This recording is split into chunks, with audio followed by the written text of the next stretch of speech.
recently. And then Nigeria has also bought into the whole idea and set up the energy transition plan. They set to achieve net zero emissions by 2060. And in this energy transition plan, Nigeria identified gas as the transition fuel. So this means that we need to invest in what we have in order to transition into clean energy. We cannot just transition like that. We need to, use what we have to get to where we want to get to. So without further ado, I want to welcome the moderator for this session. And let me just quickly introduce her. She's a lawyer and a doctoral candidate at the Institute of Development Studies, University of Sussex, with over 18 years experience as an international development practitioner.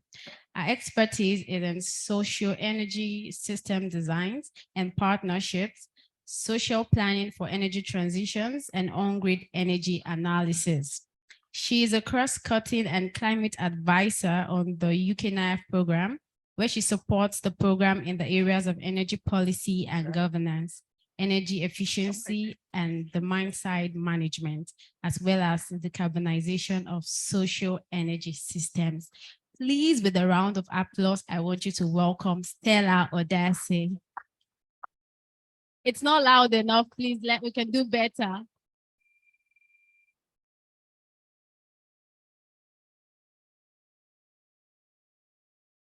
Thank you so much. So this dialogue will just quickly discuss about investing in gas projects, the efficiency of advanced technologies such as carbon capture and storage, the challenges of investing in these technologies to achieve clean energy transition. We'll also discuss government and private sector's role in achieving clean energy transition and the opportunities for local and foreign investors. Finally, we'll look at collaborative ways stakeholders can invest in this project to achieve clean energy transition. And so I'll hand over the mic now to our moderator. Thank you so much. Okay. Testing.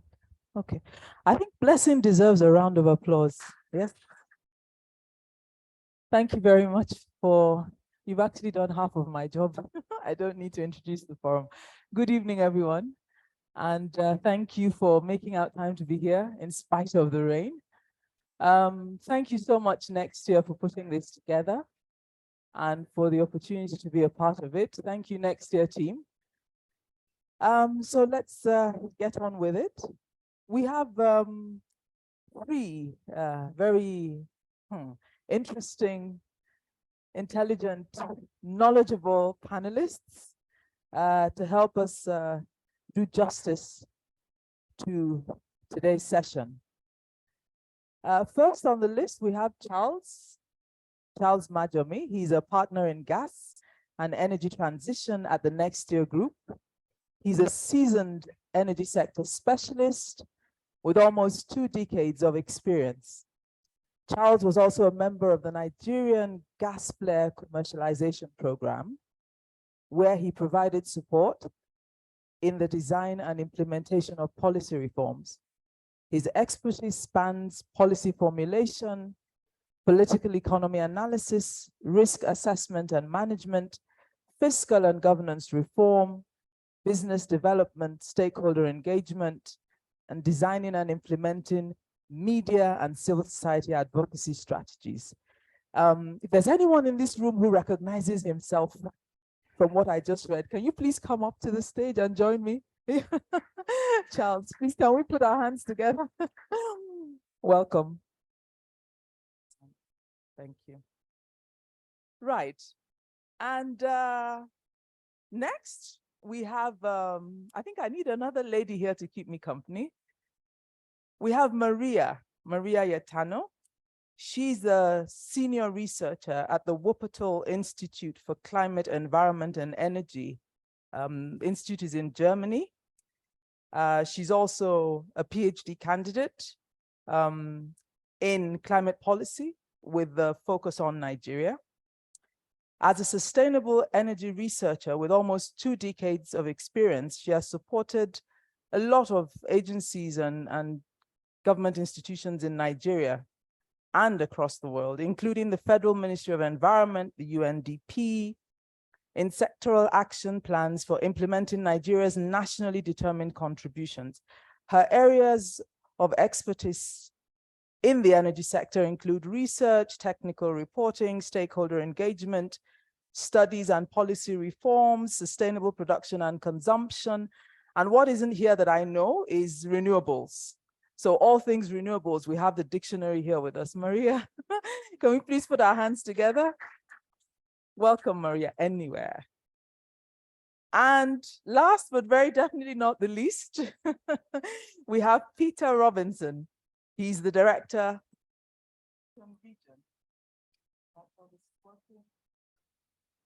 My mic has gone off. Should I? Can you hear me? Should I go ahead? Yeah, go ahead. Okay. Okay, thank you. Thank you very much. Peter is the director for the African region at the Economic Consulting Associates. That's an international consulting group. They work all over the world. They've worked in, at least I know, in South Africa and a lot of other countries across the world, building up the energy and water practice in Africa, as well as other parts of the world since 2007. Peter is an economist who spent the first 25 years of his career in Zimbabwe. So he's an African in an expatriate skin, working on development issues in East and Southern Africa. He has an academic background in electrical engineering and economics, and a PhD in engineering economic systems.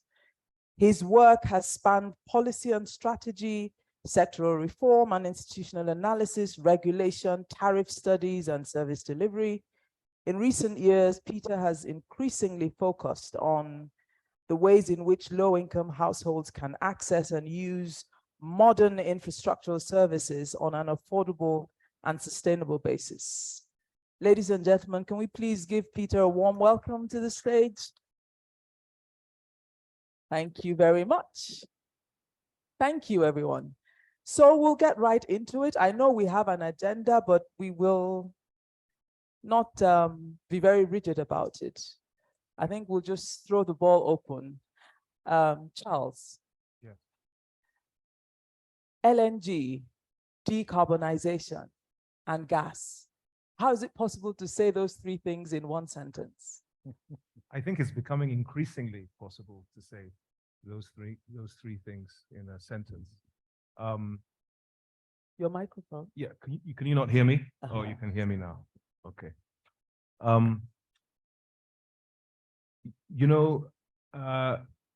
The other day I was speaking to someone who was speaking of this new cross-border adjustment mechanism that's coming into force in the EU. Now, the implications for that, what it means effectively is that cargoes that are deemed to be of high carbon or methane intensity, in other words, they've originated from sources where clear mitigation has actually not taken place, may be subject to fines coming into the EU. Now, if you consider that Nigeria exports, along with, I think, one or two others, about 14% of LNG into the EU space, the implications down the road are maybe quite significant if we don't correct or if we don't adjust our policies to bring on such measures as carbon capture and storage, decarbonization. We don't initiate flare down projects that actually succeed in the fields that they originate from. So in my mind, I think it is extremely apt to consider both LNG and what you've mentioned, the carbon capture and storage system in the same sentence. But what's the mood in the room within the LNG, though, to talk about things like decarbonization? The mood in the room? Yes. To talk about it? Yeah. Well, I think there's always this tussle. What we've seen here in Nigeria, in particular, has always been the upstream claiming that far too many regulations are being imposed on them. Okay. It's a strenuous environment to work in. The cost of production is high. all of these types of things. So if you bring this kind of idea to an OPTS or a Nigerian Gas Association, as I have done, you will find that they are not generally well received. That being said, I think we have to consider mitigation and abatement in the context of our upstream and our midstream activities going forward. Okay. It's very important. Okay, get back to that in a bit. Maria. So in the aftermath of the COVID pandemic, investments in renewables within the African continent is actually dwindling. Last year, Bloomberg produced a report saying that in 2021, about $400 billion, slightly over $400 billion, was invested in the renewable space, and only 0.6% of that got to the African continent. And yet, we keep hearing that Africa needs to ramp up, its uptake in terms of renewable energy. What are we missing? Right. So, in Microphone. testing, in terms of what the message is about what Africa should be doing with its renewables, I'd say it's the African countries' business to decide where they're going with their energy systems. Yes, there's definitely a very strong push to have fully renewables-based futures in the long term. But this situation right now, where the majority of population without access to electricity in the world is concentrated in Africa, and we have also an enormous economic impact in the last couple of years, not just from COVID, but also from the knock-on effects of the Ukraine war. We are seeing an immense challenge for every kind of market, and renewables is not an exception. I'd say there is, I think, need to keep a clear course in terms of what each country is deciding. And now it's a very exciting time in Nigeria with lots of plans, but it's not a magic bullet that there will be investments in renewables if there haven't been significant investments in non-renewables. I mean, it's not like it's easier for renewables. So yeah, there's is a very known challenge. There is a great need, great urgency to develop and to achieve electricity access, but a slow trickle of investments that have to do with many barriers. And I don't know, it's a very complex issue, but I think it's very important to keep the long-term goal, that is that we are merging economic development goals with the climate goals that the world is facing collectively. So yeah, hope that answers a little bit, but for now I'd leave it to the national actors to chart their course in terms of renewable energy. Fair enough. I'm sure there'll be other questions from this, because I'm seeing they're looking at you very, there are questions on people's faces. We'll get back to you later. Peter, I was at a meeting with you this morning, at another meeting, and you seemed to suggest that it's a deliberate falsehood to, in view of the passage of the Electricity Act of 2023, to encourage states to decentralize and establish markets. Now, my question to you is, given where we are now as a country and what you know about Nigeria, because I know you've worked and read extensively about our context, the energy poverty issue is a huge one, and centralized electricity supply has not been able to address that and reach as many unserved and underserved customers as we know we need to reach. Don't you think we need to open up the doors at the sub-regional level? And why do you think that's pie in the sky? An important lesson I've learned today is don't go on a panel chaired by a lawyer who's going to grill you with an unexpected left field question. Stella, thank you for your question. I mean, obviously, there's been a massive failure of the electricity system in Nigeria.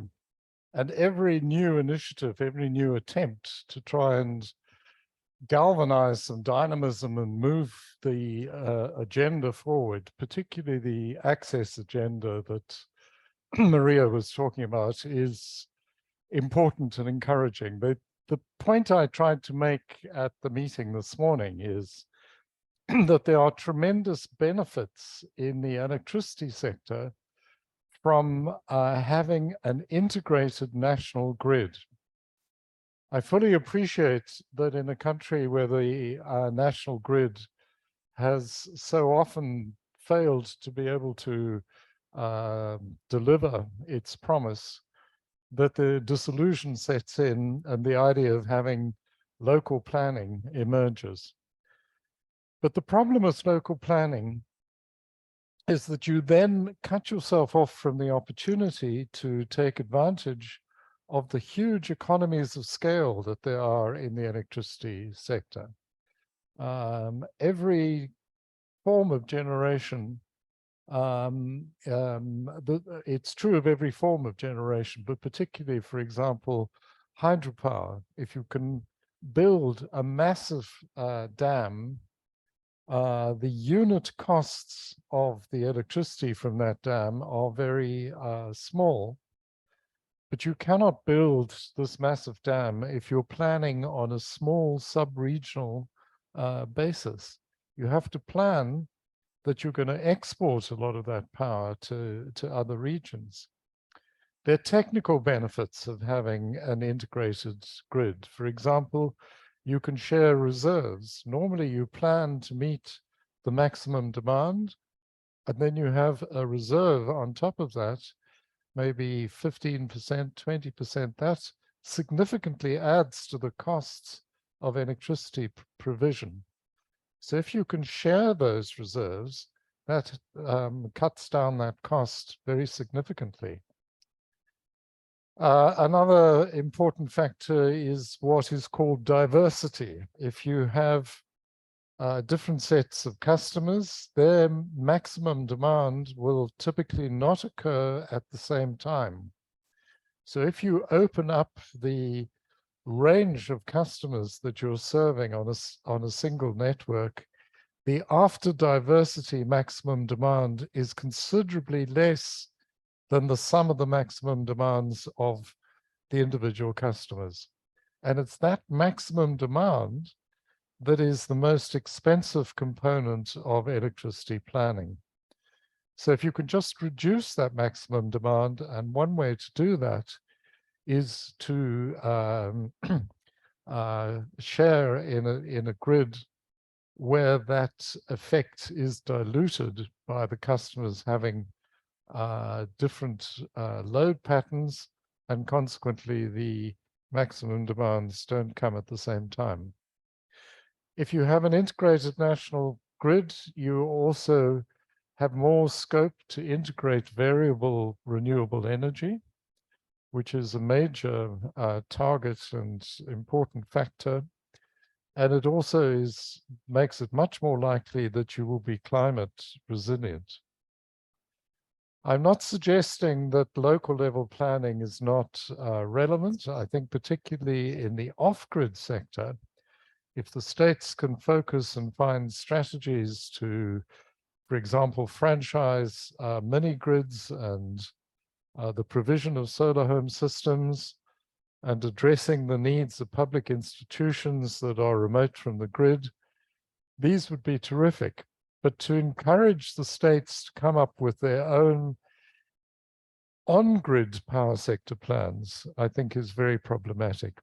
We at ECA, and me in particular, I'm very interested and committed to regional power sector integration. I've worked with the Southern African Power Pool, the East African Power Pool, and to a lesser extent with the West African Power Pool. And if you think of the individual country members of those power pools, the arguments that we give to them to commit to deeper forms of integration are the ones I've just been through. The technical benefits, the economies of scale, particularly important for these massive hydropower projects like the 40,000 megawatts available on the Congo River at Inga. It also gives you much more flexibility in planning.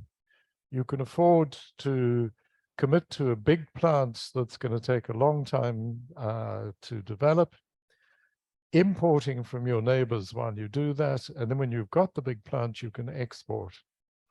Well, those same arguments apply to Nigeria. If you think of all those states doing their own thing, getting them to think of committing to a national grid unlocks a lot of benefits which translate into lower costs of electricity and lower prices ultimately for the consumer, and therefore a more practical solution and a more accelerated solution to the problem of electricity access. Okay, just taking from that to one of the questions we have here already, you sort of like started getting into it where you were giving examples of what you consider the right projects to achieve the clean energy transition. I was wondering if you could possibly give us like maybe 2 other examples. You talked about the massive dam and hydropower projects. How else do you think funding might be properly channeled into the right projects? Like what, I mean, the word right is clearly subjective, but what do you think in terms of other examples? Maybe 2 other examples in 2 minutes. Please, I'm asking nicely, not like a lawyer. Just the asking revenge nicely. I get on the lawyers by giving long answers. As Stella, we are here to do the integrated resource plan for Nigeria. And the essence of this IRP is that these questions are very complicated. And it's not really possible to say off the cuff, oh, the right thing to do is to invest in solar or wind or whatever. What we do in the integrated resource plan is to look at all the resources that are available, find out what their costs are, and then put them into a big framework where these can be assessed simultaneously, a holistic framework. So you're looking at renewable sources like wind, solar, biomass, and also hydro. You're looking at battery storage. You're looking at carbon capture and storage. You're looking at nuclear. All of these different opportunities, which we call candidate projects, go into the model, and the model, the sophisticated software that is used for these purposes, determines the lowest cost way of investing in these different technologies in order to meet the electricity demand that you have forecast.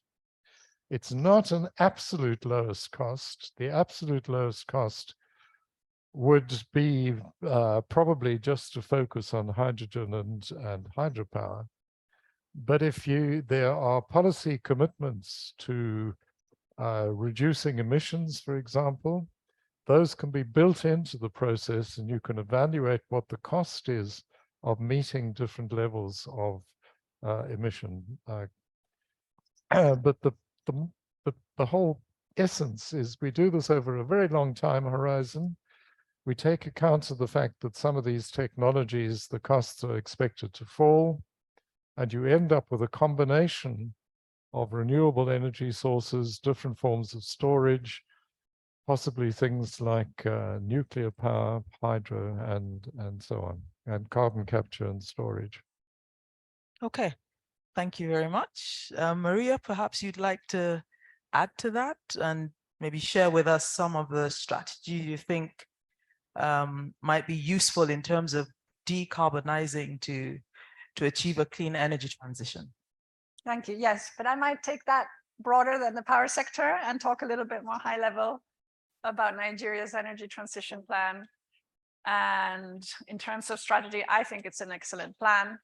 I'm really excited. This plan is coming to life lately in the international space, and President Tinubu has now very clearly indicated that this plan is going to be a basis for negotiating major investments. The only problem with the energy transition plan right now in Nigeria is that it's a plan, and this tends to be a bit the curse of many initiatives, that it stay as planned. But I think in terms of achieving access to not just electricity, but also other energy services, access to clean mobility, access to clean cooking, and many services that are currently challenging in Nigeria, including cooling, including productive use, energy for industries, all these. We can look at the energy transition plan for many good ideas. Now, in terms of how to bring that to life, I do think that there's a lot of tension right now between, especially in the power sector, especially oil and gas. They're very hot and very difficult to tackle now, especially in a moment of political transition. And maybe there's many other areas in the energy transition that we could start looking at for solutions and investments that we are not usually talking about. I know this is the power dialogue, so maybe it's a lot on electricity, but we are also, we can talk about electricity from a perspective of the housing sector rather than from the generation of electricity. Or we can look at electricity for transport, or specifically, or we can also consider many climate solutions in agriculture. So there's bringing this very high level now, but I just want to say that the energy transition is not just electricity. There are rather, how to say, complicated sectors at the moment. Maybe it's a matter of political timing. And we can continue to drive on the discussion in power and in the oil and gas sector. But there's also a lot of other solutions waiting out there, and with many investments and projects that we could develop over there. Just to, yeah. Testing. Okay. Thank you, Maria. Yeah, I think you've raised a couple of important points. Charles, would you like to just sort of piggyback on some of that? You started by giving us a very brief overview of the benefits of gas projects. I think you said a bit of that in the beginning. In terms of the efficiency of advanced technologies in fostering a net zero status by 2060, what are your thoughts? Well, initially you asked me about LNG, not about, it wasn't a general question about gas projects. Okay, so you want to talk about your favorite topic, gas projects. Please go ahead. I mean, I don't mind. I wanted to, I think one of the things I came here and had in mind to discuss is really the sort of the foundation of the gas industry and why we find ourselves here. And I think to understand that in its proper context is to perhaps gain some insights into how gas is going to work as an energy transition fuel in Nigeria today, and how it may not work as an energy transition fuel. I think fundamentally, the gas industry sets about doing things perhaps the wrong way. And that's my view. I would have been hanged maybe 2 years ago had I said this in a public forum, but I think people are coming around to the notion. If you look at the history of gas development in Nigeria, I think principally you can trace it, in my view, to two foundational dysfunctionalities. The first one is the Associated Gas Reinjection Act of 1979, that really spoke to the first attempt by government to try and put an end to the gas flares. But if you look at the document that was written, largely sponsored by the international oil companies, who held, as they do today, tremendous sway and capture of our regulatory authorities, you'll find that it was actually created to fail. The second foundation of great dysfunctionality was a piece of legislation we call the Associated Gas Framework Agreement, which, although it's been repealed, like the AGRA, actually remains coded. If you look very carefully at the Petroleum Industry Act, it's actually, many of the tenets are still there.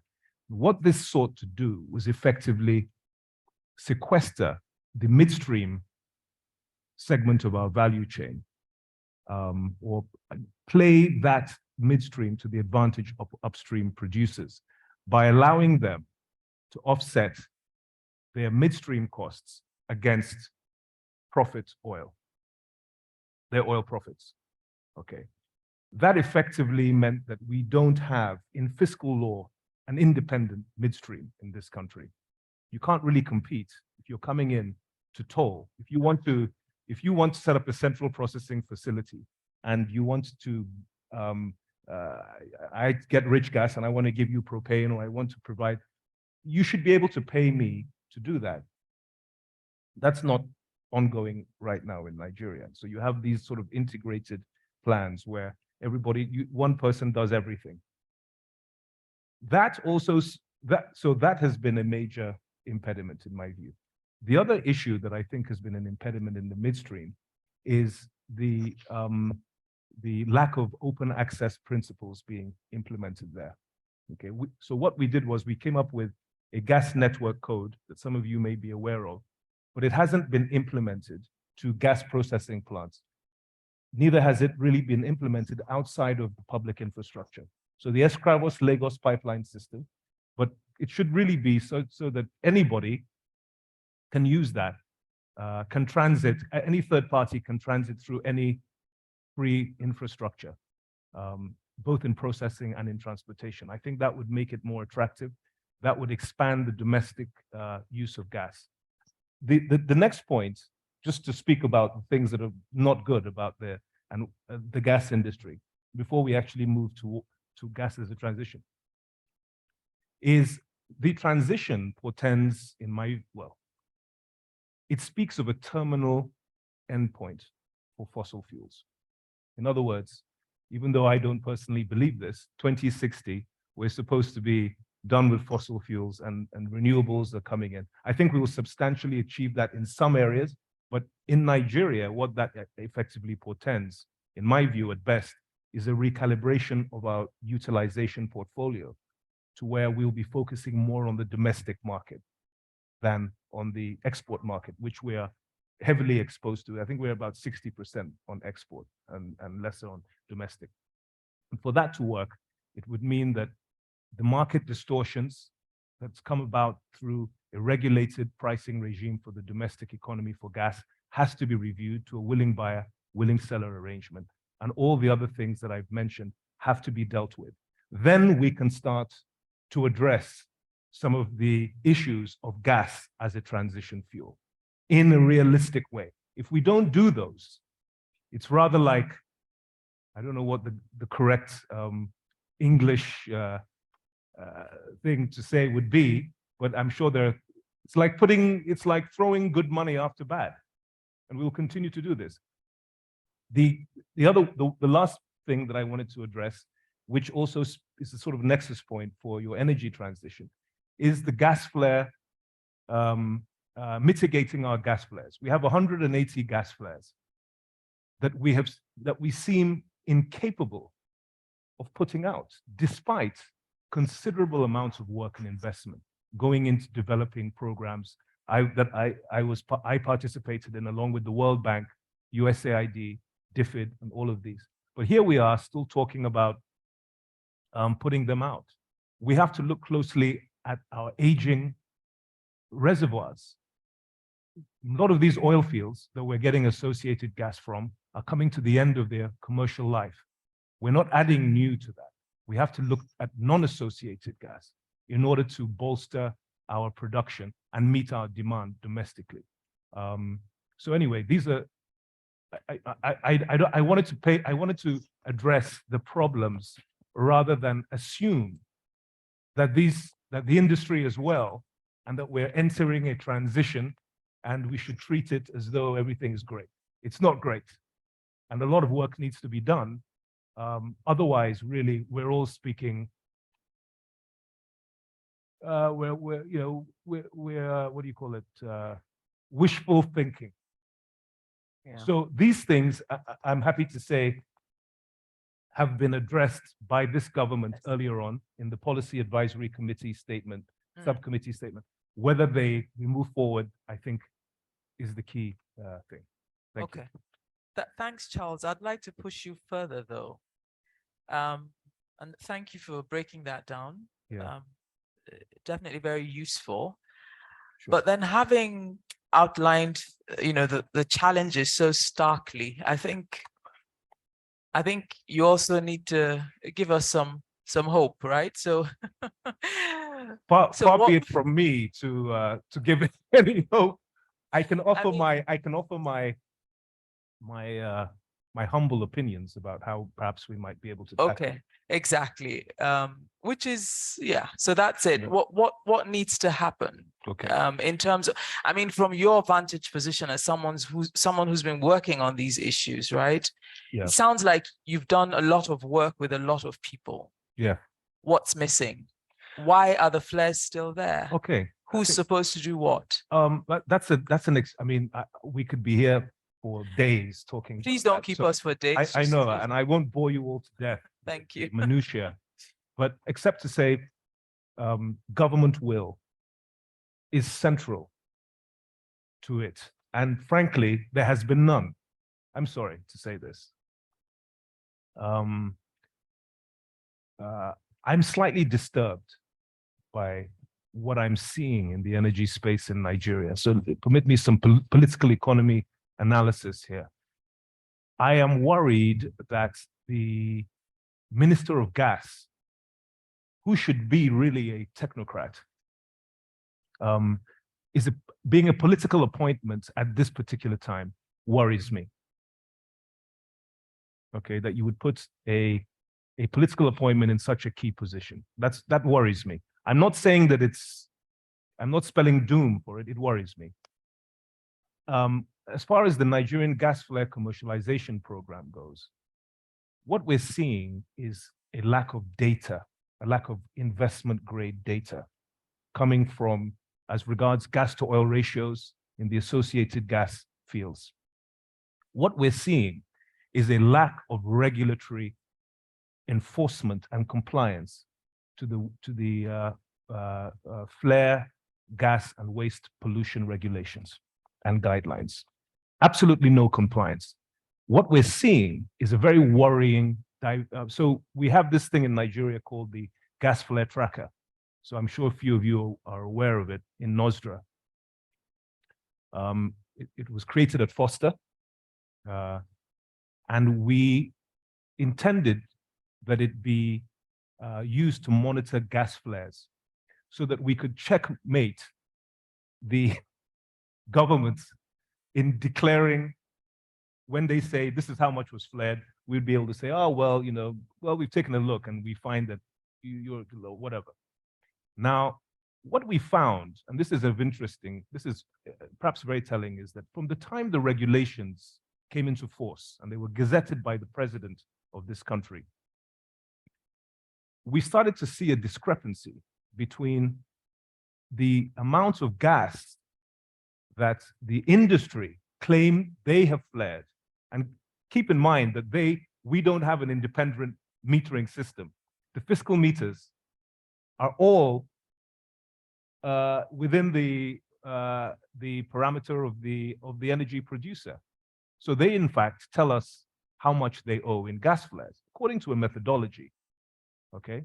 But what we saw when we wrote the regulations, and the critical element there was we increased the fare penalty from about 3 cents per 1,000 standard cubic feet of gas to $2 if you are over 10,000, producing more than 10,000 barrels of crude oil in your associated gas field.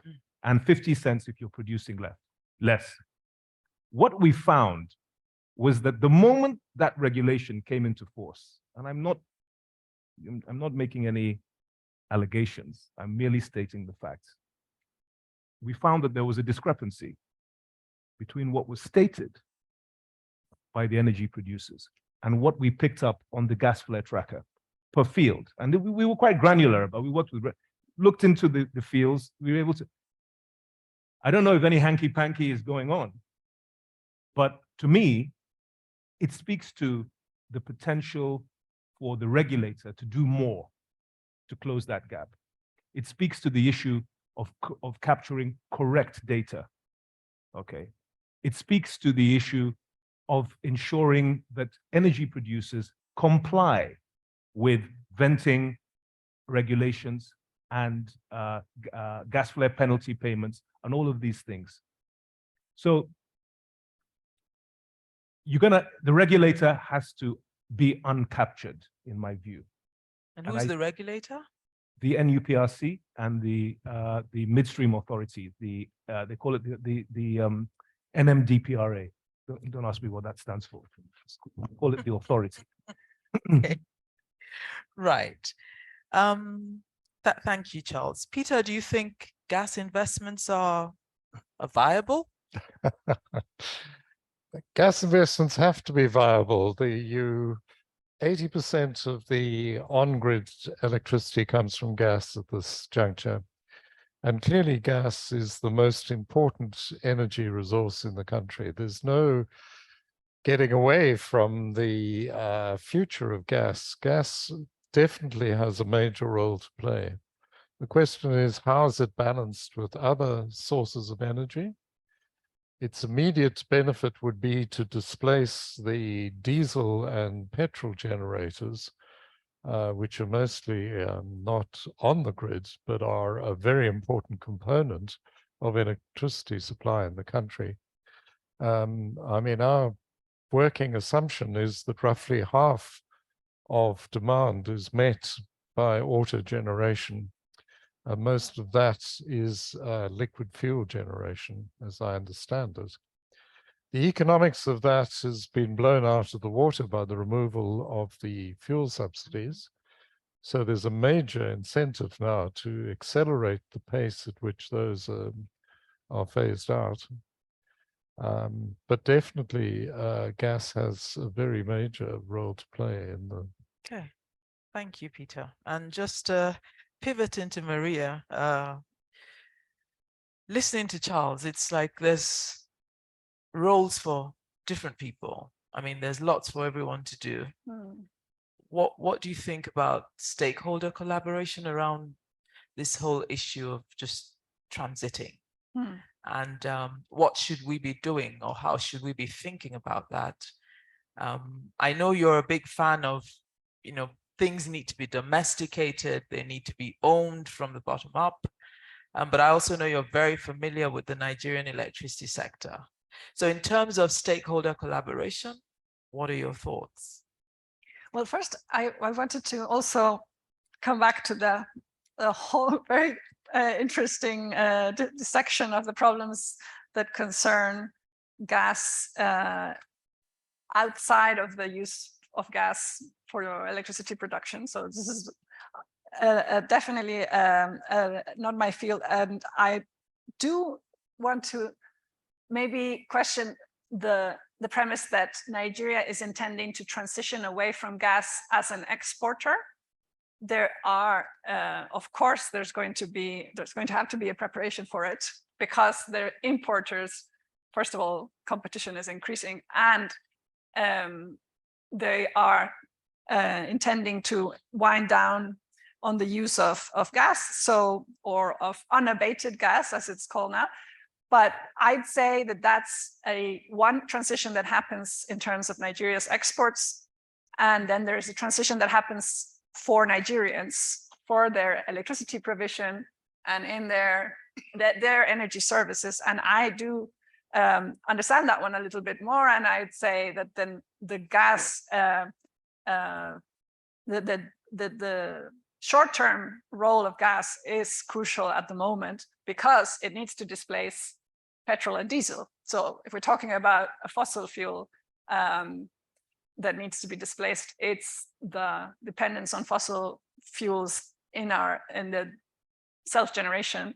And that's the role of gas right now as a lower emission fuel, coupled to the huge renewables potential that Nigeria has and that it's going to, I'm sure, very soon start to realize. Question on stakeholder collaboration in the power sector. Well, one thing I've noticed, let's say from working in the sector, and is that definitely there are still several divides and very difficult to bridge, and coming from long histories. For example, I still hear a strong like there's two schools of thought regarding centralized versus decentralized electricity, whereas I really strongly believe that they should be planned hand in hand.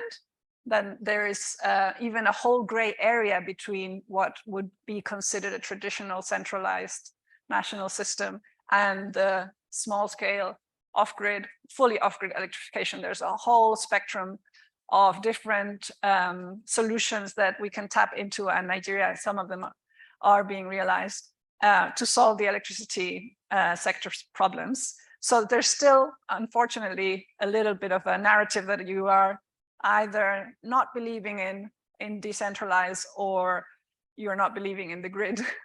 And that's one problem in the stakeholder collaboration.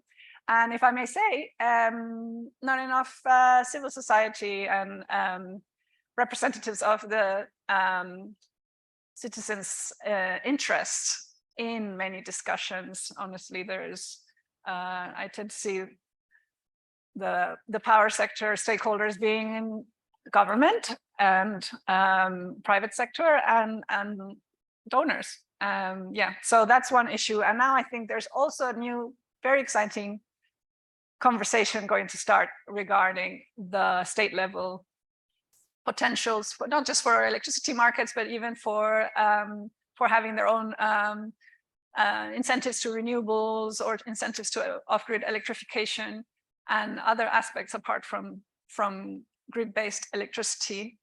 And yeah, so I think this is actually a phenomenon all around the world in unbundled and increasingly privatized electricity sectors, that a lot of things happen at subnational level. And that's a trend that I think Nigeria can definitely gain a lot from. Hope that answers for Yes. now. Yes, in a lot of ways. I think we will open up the floor for some feedback in the next 1 minute, but just one quick question, drawing from Peter's years of experience. Now, speaking again about the issue of investments and access to funding, and because everything we're planning, you know, the sector needs investments, whether we're talking gas, whether we're talking whatever we're talking. And how do we access that? What are your thoughts about that? Yeah, it's not a 1 + 1 = 2 question, but just your reflections from years of working along these lines. Well, let me start with a comment on the earlier question you gave to Maria. I mean, I think the developing countries in Africa in particular have been really let down by the rich countries. The commitments for green financing really have not materialized. There's a new article by Gordon Brown saying if we just had windfall taxes on the major producers of hydrocarbons and got agreement from the countries with high credit ratings, we could easily reach this 100 billion target and really, you know, get the whole thing moving. As things stand, that's still a debate out there. It's something to be pushed at the COPs, but every year there's a lot of excitement at the COP and nothing actually materializes in terms of the financing. There's also a lot of discussion in all of the countries we're working in Africa about attracting foreign investment, private foreign investment. And we did a study a few years ago about what are the factors that investors look at. And we looked at 3 different categories: policy and regulation, the state of the power sector, and the country context. And for each of those, we had a whole lot of different subcategories. But the main things that emerged from this survey was that the regulatory system should deliver certainty of cash flow. That's a major preoccupation of the investors. They look for strong growth in the power sector. So I think this is something where momentum could build up. Once you get the power sector going and it's growing, then you're much more likely to attract investments. So it becomes a cumulative process. But at the moment, you're kind of stuck in the opposite, where there isn't the growth to attract the investors. And in the country context, interestingly, it's a question of governance and political risk. Those are the factors that investors were really looking at. Not at the general business environment, not at the macroeconomic environment, not at the state of the financial system, but at the overall governance. And I think in Nigeria, with your new president, he got off to a terrific start with the removing those subsidies for liquid fuels. That showed a commitment and a determination, and created a different feeling about the governance. Now, whether this is going to be sustained or not, I don't know, but I think that was a very promising start, and one that feeds back into the perceptions of investors in the sector. Right, very useful. Yes, setting the right tone, except according to Charles, where he appointed a non-technocrat as to head the gas. Not picking on you, Charles, but that was nothing. I said not picking on. Anyway, thank you very much, Peter. I hear strong sector growth. I hear effective regulation. I hear the broader governance and political risk issues. And I hear there is hope. I think on that note, we'd like to hear the voices of, so it's not that we're talking at you, we're talking with each other. And I don't know how this works. Yes, is there, yeah. Do we pass a microphone around, or how does it usually work? Yeah, so if you could please introduce yourself. I'll just pretend I don't know who you are. Of course, I know you very well. But Hi, good evening, everyone. My name is Chijoke Okukinye. I'm the Vice President Engineering for Conexa. Very interesting conversation. I would say provoking, interesting, but provoking. There are things that were said that really, really is provoking. But I would direct my comments and question to Charles. You started off your conversation by saying that when goods from countries with high carbon emission footprints coming to Europe, they are being taxed.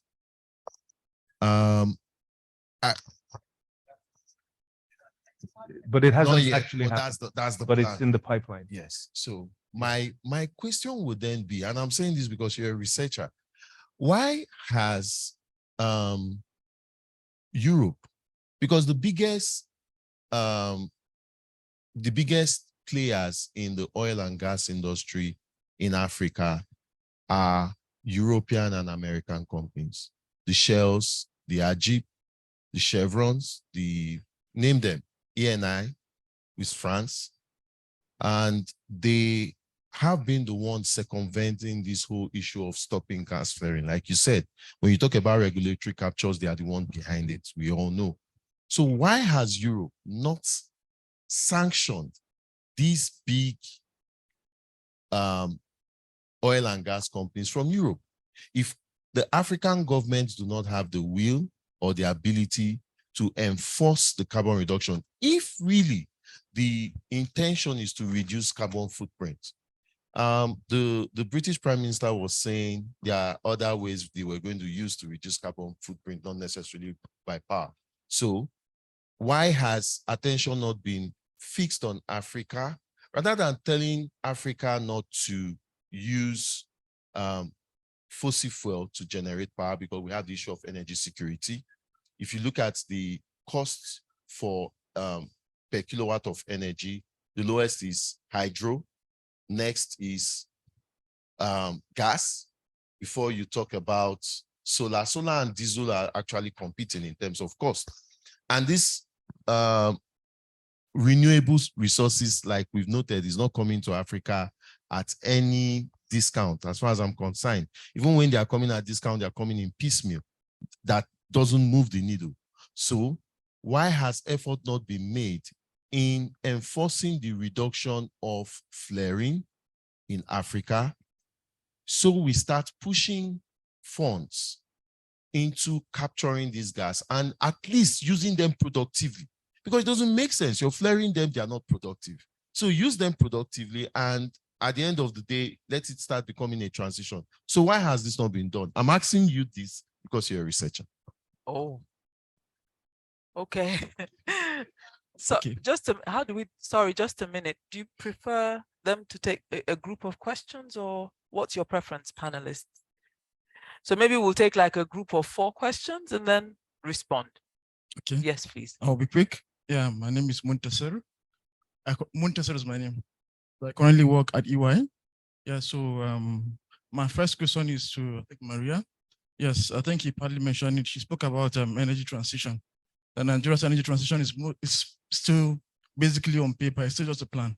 So, but just I think about a week ago, we saw what happened in the UK with the Prime Minister trying to see how they can reverse some of their policies around climate change and all that. I know the impact, of course, too. And we saw the whole outcry from the Parliament at the time. So my question is, looking at if a country like the UK is even trying to reverse some of its policies. So where do you see Nigeria as we're trying to see how we can actually mop up, or the country is trying to just expand as much as possible to get investment in different areas? So what do you think, whether it's possible for us to actually meet our target in terms of 2060 and everything? So that's just what I want to ask. What do you see, looking at how UK is trying to reverse some of its own policies? So my second question is to Charles. I think he spoke about the appointment of a minister and everything, but I think currently the House of Reps, for instance, the House of Reps in Nigeria, they have about 3 committees: one for upstream, petroleum, midstream, and downstream. And I think about 2 weeks ago, no, about a month, almost 3 weeks now, they set up a committee to look into, when there was a report on the amount of penalties that are still unpaid from gas flaring and everything, they set up a committee to look at why the money is still outstanding and everything. So there was a lot of things. Yeah, exactly. Yeah. So my point is, when the committee started sitting, I think my focus was what I was thinking was they're focusing on why the penalties were not paid, but not necessarily on how they can actually address the issue of gas flaring in Nigeria. So what do you think the problem is? Is it because of that they're just thinking of it as politicians and where the money is, and not necessarily how can we ensure the implementation of the policies in Nigeria? I think that's my question. Yeah. Thank you. So 2 more questions, and then we take a response from the panel and come back. Yes, please. Good evening, all. My name is Engineer Joshua Krutzi. So my question is to Peters. I would like you to respond as an electrical engineer and also as an energy economist. Interestingly, I quite appreciate your perspective as regards to the decentralization, the merit and the demerit. However, I would like to ask if you see interconnected grid has a future solution to balancing the the discussion between the centralized and the decentralized system.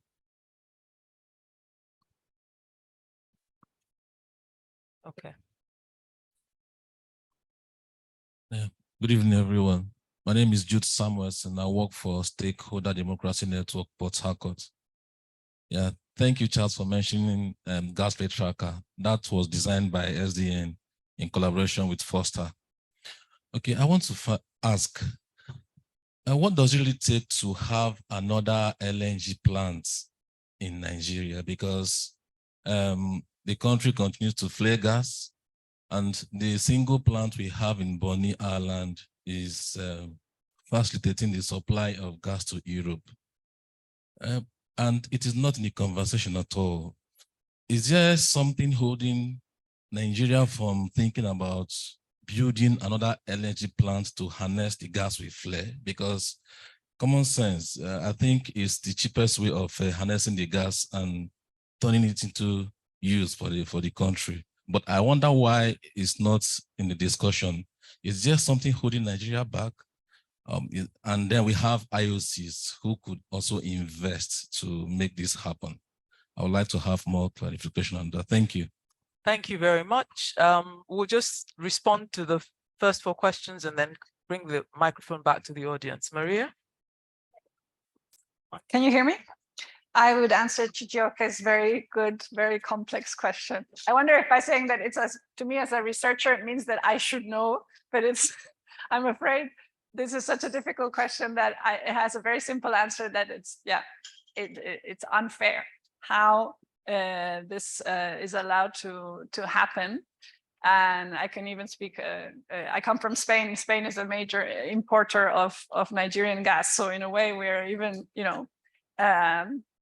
trying to develop, we are developing our renewables markets in Spain, and while still allowing very unfair practices to take place in Nigeria, for example. But I wouldn't say, I wouldn't go into the why in terms of oil and gas governance. I wouldn't feel equipped to discuss many. I think, in fact, our moderator might even have, wouldn't hurt if she also chipped in there. But I just want to say, apart from there being such an injustice, there's also huge opportunities to make good on the use of those resources for Nigeria, and of use of the renewables resources, which are also Nigerian, in the many ways that we're discussing here and what it's laid out in the energy transition plan. So let's not block any discussion because there is this huge unfair balance. I'd say that would not be benefit for anyone. And on the second question, on the rollback of the UK net zero plans, that's exactly, actually, I would answer very similar. It's also very unfair and unjust. But in that case, it's also a terrible policy approach. This has now thrown a lot of investments into question. It's very bad for business. In fact, I was discussing that with Peter the other day, how a British commentator has mentioned that somehow this rollback, Sunak's latest move, has managed to put Green Party voters and the automotive industry into one side, because now they're both unhappy. Having, you need stability in long-term investments, and this is a really a terrible moment to take such a step.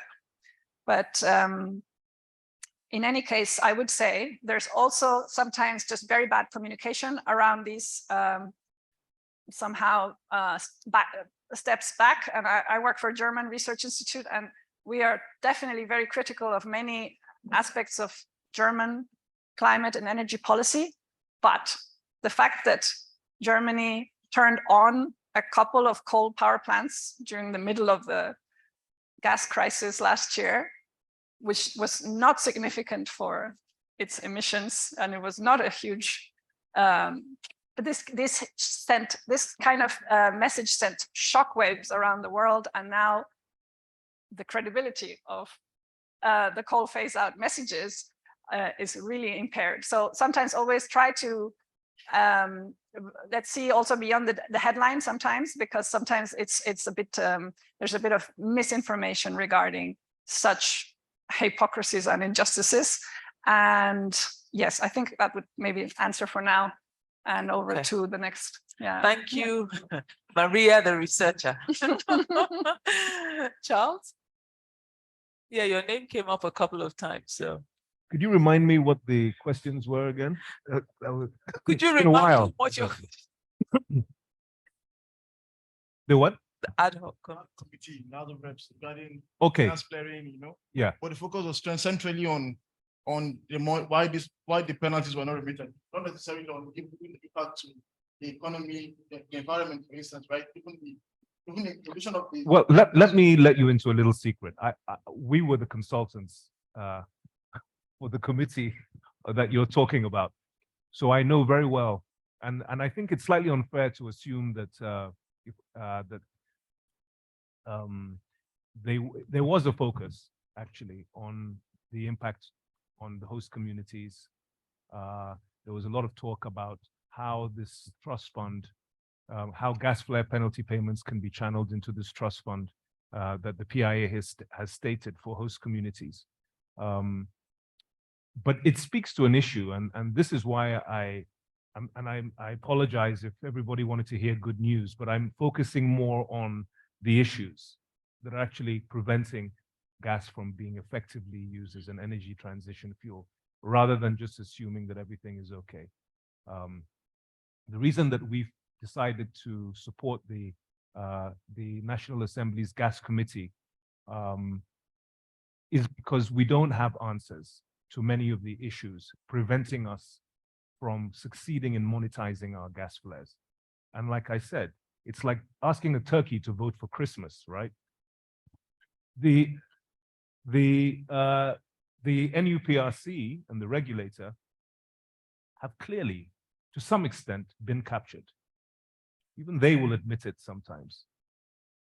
It hasn't been able to provide the kinds of oversight functions and the kinds of regulatory functions that would have ensured us to have had a more speedy pathway towards mitigating our gas flares. In fact, this is the second go around. We actually did one before in 2020, but COVID came around and it ended. The ability that the extent to which we will succeed or fail in monetizing our gas flares will be determined by our ability to enforce our regulations, have the energy producers and the permit holders for gas flares that have just been recently granted, have them comply substantially with the regulations and the guidelines to the regulations.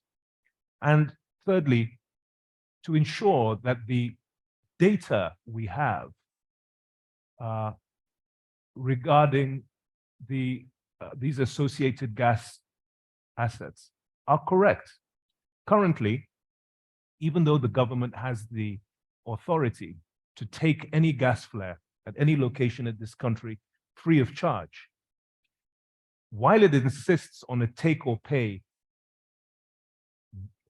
arrangement, it is unwilling to provide a deliver or pay guarantee as a counterpart to that, which implies that not all is well in terms of their confidence in being able to say, this is how much gas is available to you.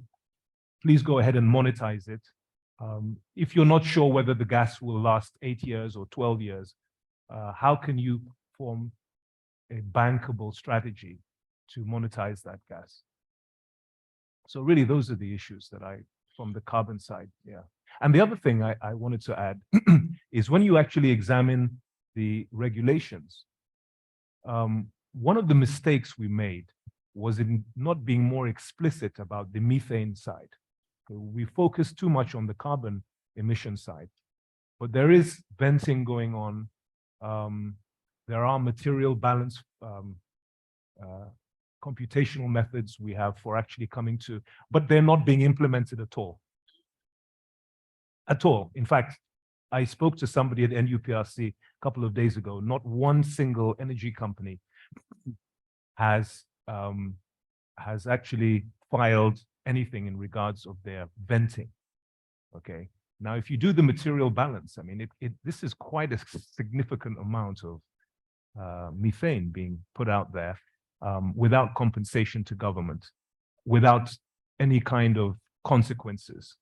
And I think these need to be addressed. And just to talk about an advocacy, to tie that into advocacy strategy, you know,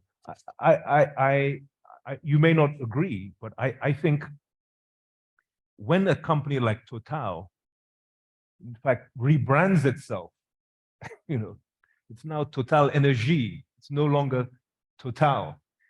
Big, and it puts green stuff on its logo, but yet they come to Nigeria and they violate the regulations in this country. I think it's important that the stakeholders, civil society organizations, the media, should be apprised of this kind of double standard, frankly.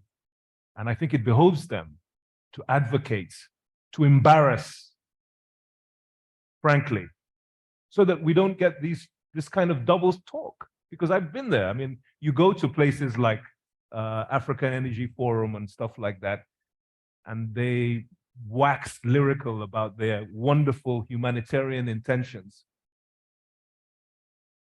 lecturing us about how we should, even though we have, our footprint is less than 2%, perhaps. I'm not sure if that's correct. Less than 1%, actually. Less than 1%. But we have to do this, this, and that. But yet come here and violate our laws and regulations in the interest of profit. This is a hypocrisy. And I think it's one of those things that stakeholder groups, civil society, and media should come together on, receive the proper training for, and bring this out so that they can be compelled to do the right thing here in Nigeria. Completely agree, Charles. Thank you very much. I think the other side to that coin, though, is that they're able to do certain things because of the character of the state and the inability of state institutions to do what they're supposed to do. It's the responsibility of government to protect and to monitor and to oversee. So when the character of the state is flawed, people come in and do all sorts. But there was another question about the gas flares. Our brother from the Stakeholder Democracy Network was asking about the viability of another LNG. What do you think about that? We've been talking, I mean, you know, I went to Point Lisas, and I don't know, have you been to Point Lisas in Trinidad and Tobago? I mean, this is a country with 1/100th of our gas reserves. Yet in Point Lisas, there was an industrial park, you know, 12 or 13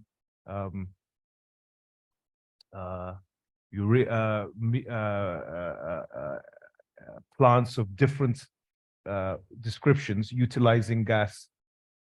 In fact, there was a time that I was invited to go on a training trip to Point Lisas, and I was embarrassed. I said, how could we possibly go to such a small country when we have 200 trillion cubic feet of gas to learn from them how to do gas-based industrialization? Something slightly ridiculous about that, I felt. Nigeria should have 20 NLNG plants. Okay? We've tried OKLNG, we've tried NLNG, that succeeded. By the way, it succeeded under the most pariah leader we've ever had in this country, General Sani Abacha, who did it by decree. Okay? He escrowed the money and he said, let's get on with this, and it happened. Government will seems to be lacking somehow. We could have had BRAS, we could have had OKLNG, we could have had extension to the LNG trains 1 to 6. We should have done train 15 by now. So I think it's not that we don't have the capacity to expand our gas domestically and internationally. It's just that somehow, and this is why I was speaking to the need for technocrats in the sector, somehow along the way, we just lose interest. Okay, right. Now, on that note, we move to the economics of all of this. Peter, there are questions for you. Only one question, and I think I have an easy ride. You said I'm asking you as an energy economist. You know what economists do is they make assumptions. And the assumption is that everything works properly. You're perfectly right. If you have a national grid, which is supposed to deliver all the benefits, but it doesn't, it has all sorts of constraints. There's a wonderful Portuguese word, constrangulamentos. If these strangulation points are preventing those benefits from materializing, then obviously you're better off having isolated systems. And in fact, what happens when there are problems on the grid is that the system operators physically isolate some of the systems so that they're prevented from escalating the problems into a national grid failure. But the thing is that the cost of building a proper transmission system is tiny in relation to generation. I really learned this lesson when we did the Southern African Pool Plan. We're looking at 12 interconnected countries in Southern Africa. And we calculated that there were very significant benefits for these countries committing to a higher level of regional integration, not committing to import entirely. SAP has a criterion whereby each country should have installed capacity sufficient to meet its own maximum demand. So there is a self-sufficiency orientation, but you don't have to use that capacity if it's very expensive to generate energy. There's a big difference between a megawatt and a megawatt hour. Megawatt is the capacity and megawatt hour is the energy. So if you install the megawatts that are sufficient to meet your maximum demand, but then you buy the cheapest energy that's available, your total costs can be much lower. So this is how this pool plan worked. The projects that were identified of regional scale were these huge hydropower projects, like on the Inga on the Congo River, and big projects on the Zambezi River. These could not be developed by individual countries. They're much too big.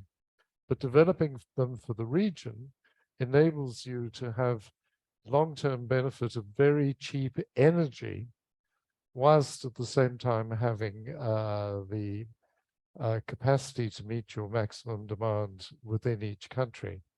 But of course, all of this only makes sense if you also have the transmission lines to evacuate the power. And I can't remember the exact figures now, but there was something like the costs of the interconnectors were something like 1/10 of the benefit of this regional integration strategy. Most of the benefit came from reductions in generation investments, which are the really expensive investments. The money put into transmission was small money, but it unlocked those benefits. So sure, you're right. If you don't invest in the transmission system or you don't maintain it, and there are real problems of congestion or failure on the transmission system, then you're better off not with a national approach. But it definitely is not the economic solution. Economic solution, invest in transmission and commit to a national approach, and there are lots of benefits. The further benefits are down the line. I mean, Nigeria and other countries should explore having national electricity markets so that surpluses and deficits in different parts of the country can be traded. And the West African Power Pool, excuse me, will introduce regional markets similar to the SAP ones. And Nigeria, particularly being such a big country, is very well positioned to have considerable advantage from those short-term trading arrangements. They all help to reduce the cost of electricity and to improve security of supply. But definitely they depend on having a functioning transmission system. Okay, thank you, Peter. Do we have further questions? Okay, what the micro? Okay, sure. Thank you. Thank you. My name is Atiku. I'm a lawyer and I have a question for Peter. So, Peter, you seem to be so averse to having a decentralized market. So the question is, what is the economics of scale in having a market that leverages decentralized systems and, probably disaggregated energy resources to deploy projects, mini grids and microgrids that leverage, that allows the market to generate power based on their consumer preferences and their own specific needs across different fuel sources. You find that certain states have abundant solar radiation and can leverage solar. You find other states having gas resources that can deploy mini grids and microgrids that are powered by gas. So what is the economics in there if you can site those power plants, those microgrids and mini grids close to distribution points and probably eliminate or reduce the need for investment in networks? So isn't there some economic benefit in that? Okay, thank you for that. We have an online question and it's about gas. I wonder who that's for. It's a question from Emeka Victor Ngoke, who's asking, please, why is it that the gas that is being produced in Nigeria is not priced in Naira, but in dollars, thereby increasing the volatility of businesses that derive energy from gas? And he says, is it a crime for us to price our own gas in Naira? Charles? Oh, hello. Yes. Yeah, this is. Can you hear me? Yeah. Okay.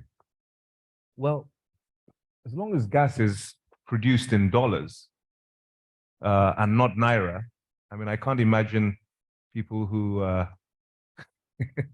the upstream charging development costs in Naira. Exactly.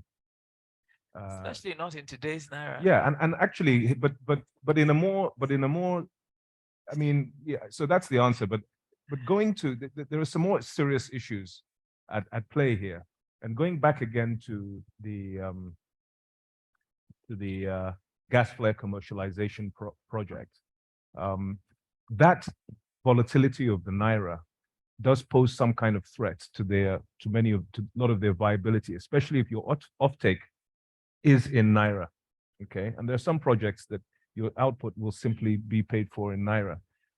How do you reconcile that with the costs you have to pay back when you amortizing your costs for the plant, which is undoubtedly not going to be in Naira either, right? It's going to be in hard currency.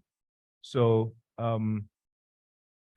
keeping it in dollars, sadly, for Emeka, makes a lot of economic sense, and I don't think you'll be able to have it any other way currently. Okay. Thank you, Charles. Peter, why are you so averse? That's good.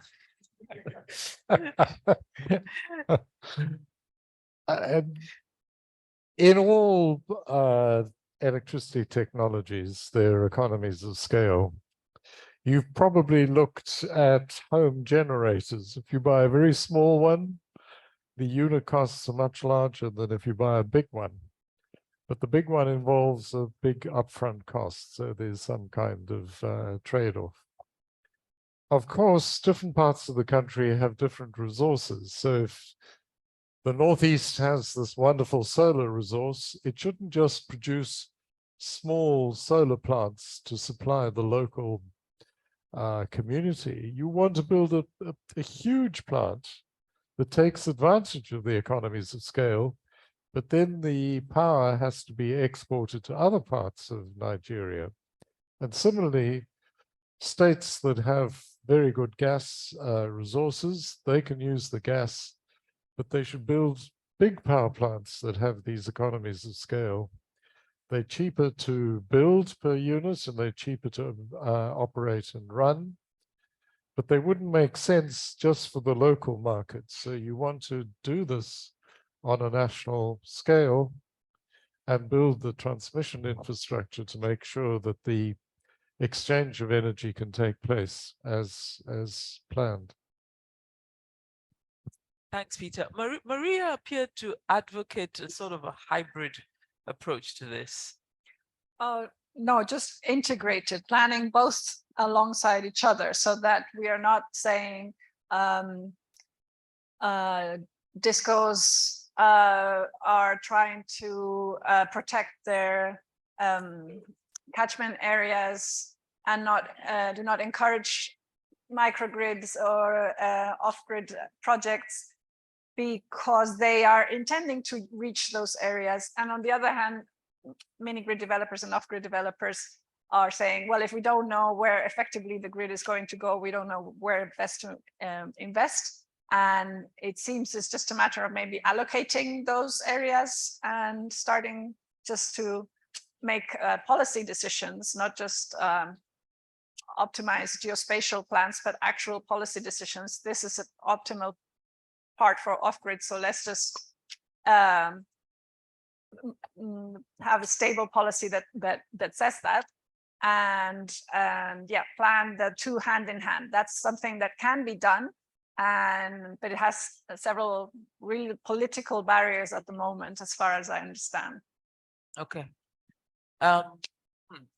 Chijioke, I see your hand, but you need to promise me that you will do this. That is a promise, and everybody heard you. Okay. I just want to support Peter's view with a typical project that has stalled in Nigeria because of evacuation. So these big solars, 100 megawatt solar licenses that was given, there's one of them in the north. And the only reason why they've not been able to build that plant is because they were given a license for 100 megawatts. They don't have opportunity to export it.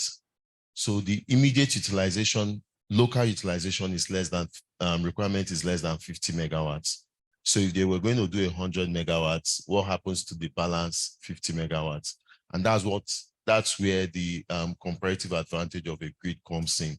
When you have hydropower stations, you have seasons where it's raining season, they have enough water, they can generate. If you're going to utilize it locally, you would see that when you are off season, either you're sizing the hydropower plant for when it's optimal, then when it's dry season, you don't have enough power for the local use, or you're sizing it for its optimal rain collection, and then the excess power, you need to find a way to move it. So we can't do away with the grid. Thank you. Thank you very much, Chijioke. I see a sister's hand up there. Would like to hear a feminine voice. Thank you. Good evening, everybody.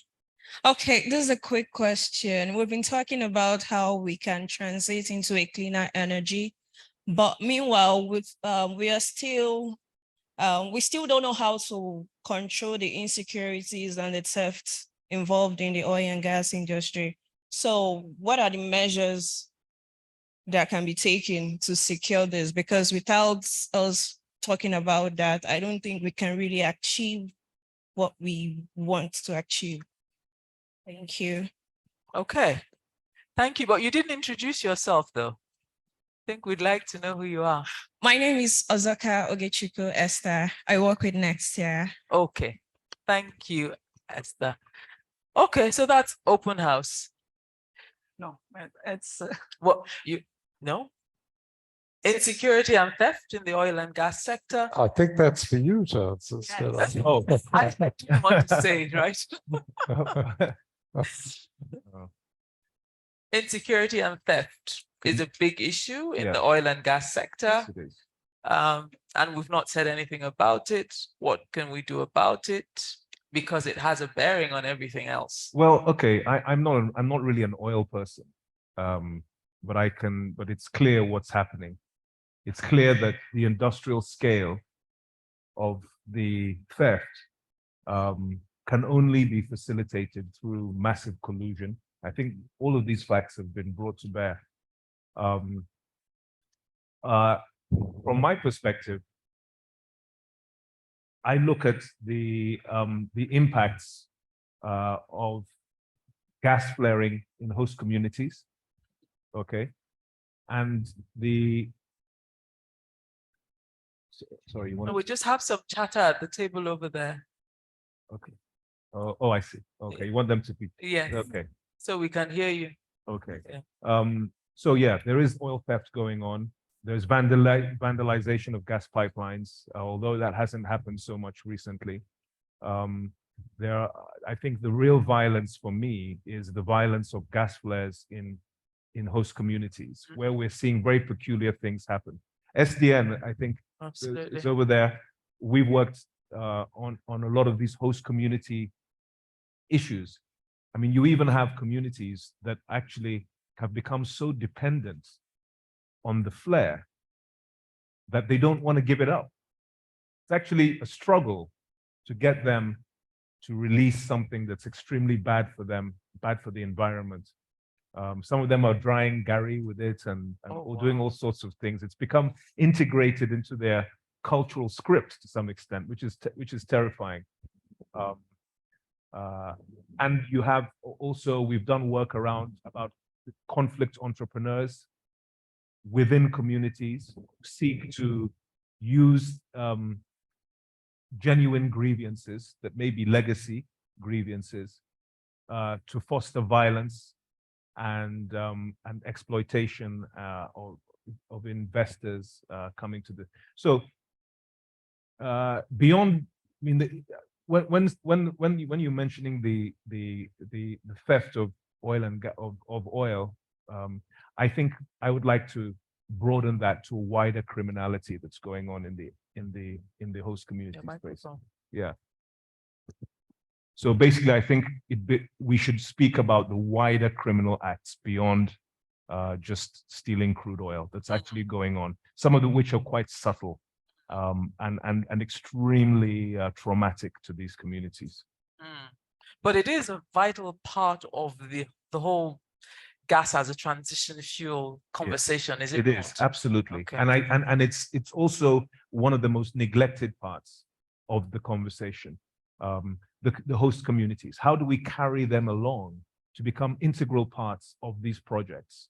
How do we displace? I mean, these people very often, if you've gone up the Escravos River, I have a few times on trips to Chevron at the mouth of the Escravos. I mean, it's tragic. You see people canoeing in sludge. Very soon they won't be able to fish. What do you do with those people? You've displaced them. How do you retrain them and have them reintegrate? Okay, if you're going to take away their livelihoods. These conversations are not going on. And I think if we don't have these conversations, like you said, in tandem with our energy transition plans, then all we're going to do is exacerbate existing hostilities in communities and prevent ourselves from doing what we want to do. Yeah, completely agree, Charles. I think when we talk about just transitions, I think, you know, they've said countries should actually contextualize the question of justice when it comes to the energy transition and what it means per country. I think this issue is a just transition issue as far as the Nigerian context is concerned, and it's not on the table, and it should be. So on that note, I think it's time to call it a night. Thank you so much, audience, for your very vibrant, intelligent feedback and participation. I've learned a lot listening to your questions, and I know we've all learned a lot listening to these three experts here. So very big thank you to everyone. Yes.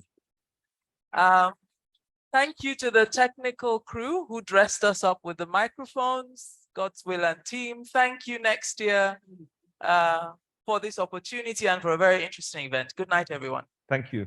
Thank you very much. Musayo, back to you. Good evening, everybody.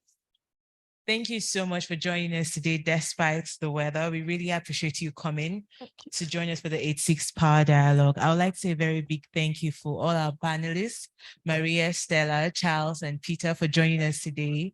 Thank you so much for sharing knowledge with us. We really enjoy the sessions, and I hope we will be able to do better things with the information we have gotten here today. And there's snacks over there for you to network while the rain is still falling. Yes, so enjoy your evening. Thank you so much. Thank you.